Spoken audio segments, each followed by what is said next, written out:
Bonjour, je suis Maître William Amos. Je œuvre avec Éco-Justice, un organisme pan-canadien qui travaille aussi au Québec, service juridique gratuit.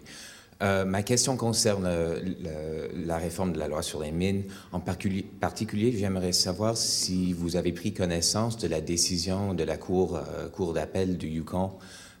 Récemment, c'était l'affaire Ross River contre le gouvernement territorial du Yukon, où on avait déterminé que le régime free entry, de libre entrée pour les claims miniers, était non constitutionnel à cause du fait qu'on ne consultait pas les populations d'aînés avant d'émettre un claim qui donnait droit d'exploration.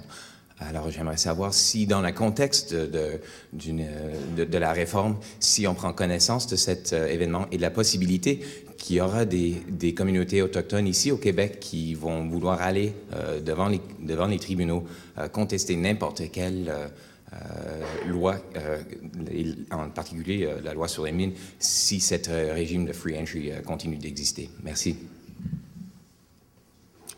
Oui, donc... Sur les 3 questions, sur le puits Haldimand, j'ai bien dit que l'entreprise avait suspendu ses travaux. C'est une suspension qui est indéterminée. Je ne sais pas, c'est au choix de l'entreprise. L'entreprise, elle a reçu des permis qui ont été émis par l'ancien gouvernement. Ces permis-là sont valides. Moi, c'est ce que je peux vous dire.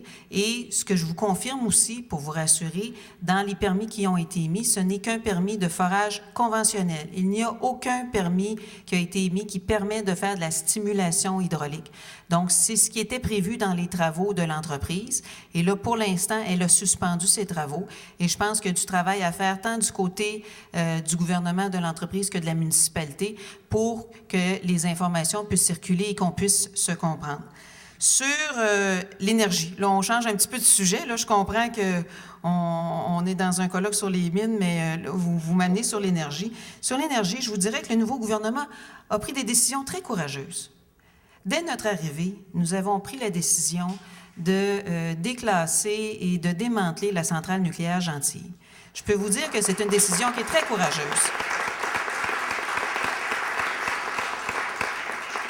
C'est une décision qui est essentiellement économique dans le contexte actuel de surplus que nous avons. Nous n'avons pas besoin de cette énergie-là et ça nous coûte plus cher que ce que ça peut nous rapporter.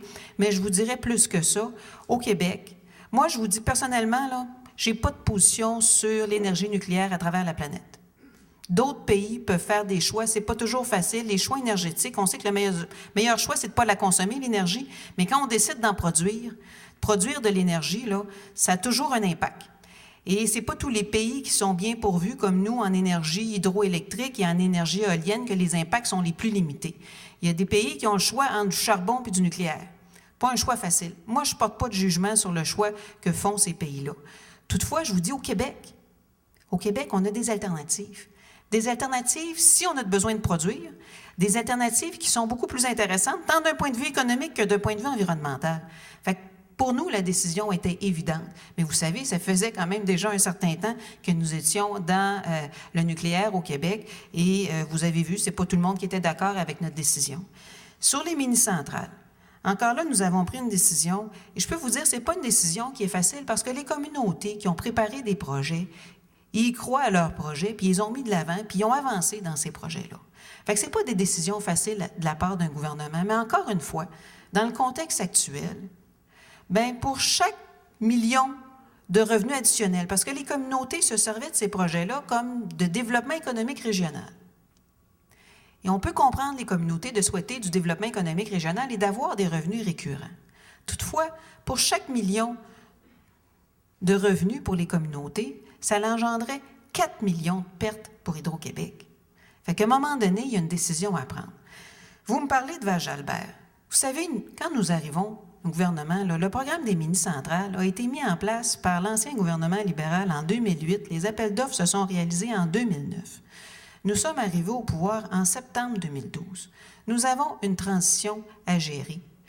Et dans cette transition-là, le projet qui était le plus avancé, qui avait reçu l'ensemble des autorisations, était Val-Jalbert. Donc, après ça, moi, je me suis j'ai mis les efforts, j'ai regardé les 6 autres projets qui n'avaient pas encore été autorisés. Et j'ai fait une analyse très spécifique pour voir qu'est-ce qu'on fait avec ces nouveaux projets-là. Parce que, comme je vous dis, c'est jamais des décisions faciles. Les communautés qui ont travaillé ces projets-là, ça les touche, je vous dirais, très directement. Vous avez peut-être lu la revue de presse, mais ça les touche très directement.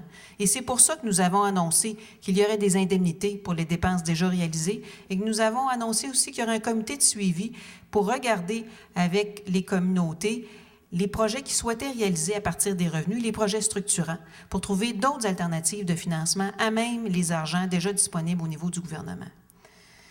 Sur la dernière question, je dois vous avouer que vous aviez porté à mon attention ce jugement-là du Yukon, là, je le connaissais pas, et nous allons l'examiner, voir comment ça s'intègre là, dans la perspective québécoise. Merci beaucoup, et ça m'a vraiment fait plaisir d'être ici. Et je vous souhaite une bonne fin de colloque aujourd'hui.